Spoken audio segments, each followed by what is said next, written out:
Hello guys, എൻ്റെ lunch box കാണുമ്പോൾ ഈ ഒരു മാങ്ങ അച്ചാറിൻ്റെ റെസിപ്പി ചോദിച്ച് കുറേ പേര് മെസ്സേജ് ഇട്ടിട്ടുണ്ടായിരുന്നു. ഇതിപ്പോൾ അരിഞ്ഞു വെച്ചിരിക്കുന്ന മാങ്ങയിലോട്ട് ഉപ്പ്, മുളക് പൊടി, കായപ്പൊടി, അതുപോലെ തന്നെ ഉലുവാപ്പൊടി.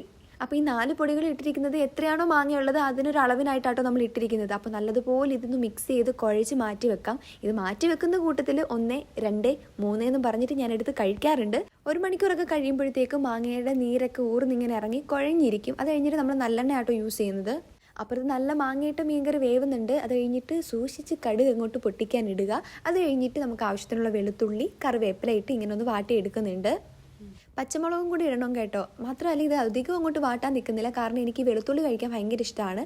അപ്പോൾ നമ്മൾ നേരത്തെ മിക്സ് ചെയ്ത് വെച്ചിരുന്ന ഈ ഒരു മാങ്ങ അച്ചാർ അതിലോട്ട് ഇട്ട് കൊടുക്കുക. എന്നിട്ട് നല്ലതുപോലെ മിക്സ് ചെയ്തെടുക്കുക. ഇനി കുറച്ച് നല്ലെണ്ണയും കൂടെ മുകളിലോട്ട് തൂക്കി കൊടുത്തിട്ട് ഇതാണ്. ഇത്രയേ ഉള്ളൂ, സിമ്പിളായിട്ടുള്ള പരിപാടിയാണ്. ഇത് എല്ലാവർക്കും ചെയ്തെടുക്കാൻ പറ്റും. എന്തായാലും ഞാൻ ഇത് പഠിച്ച് ഗൈസ് വോയിസ് ഓവർ കൊടുക്കാൻ നേരം എന്തായാലും മാങ്ങാച്ചാർ ഉണ്ടാക്കാൻ പഠിച്ചു. ഇനി അപ്പോൾ അടുത്ത റെസിപ്പി വീഡിയോസൊക്കെ ആയിട്ട് വരാൻ